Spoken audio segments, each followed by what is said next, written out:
Ganga express की शानदार प्रस्तुति।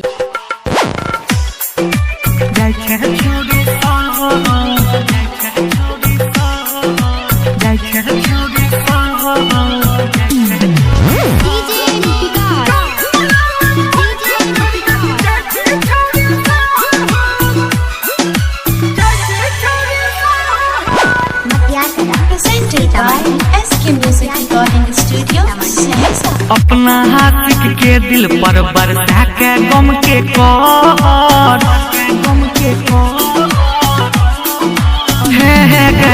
अपना हाथ के दिल पर बरसा के गम के कहर गाम बला लो भर के छोड़ के जाय छी छोड़ी शहर गाम बला लो भर के छोड़ के जाय छी छोड़ी शहर दौलत के कोन तोरा मन में उठा लो गैलो दौलत के कोन तोरा मन में उठा लो गैलो गाम बला लो भर के छोड़ के जाय छी छोड़ी शहर गाम बला लो भर के छोड़ के जाय छी छोड़ी शहर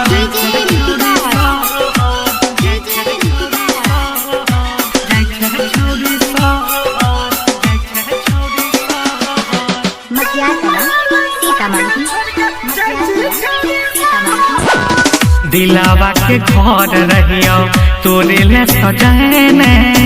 ओ करा देवता रहियो तोरे बनने पले में कदल धरल भूल गलही गे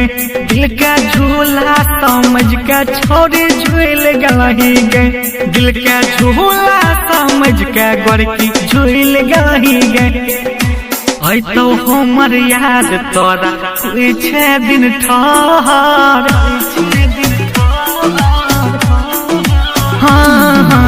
ऐ तो हमर याद तोरा कुछ दिन ठहर गाम बला लो भर के छोड़ के जाय छै छोड़ी शहर गाम बला लो भर के छोड़ के जाय छै छोड़ी शहर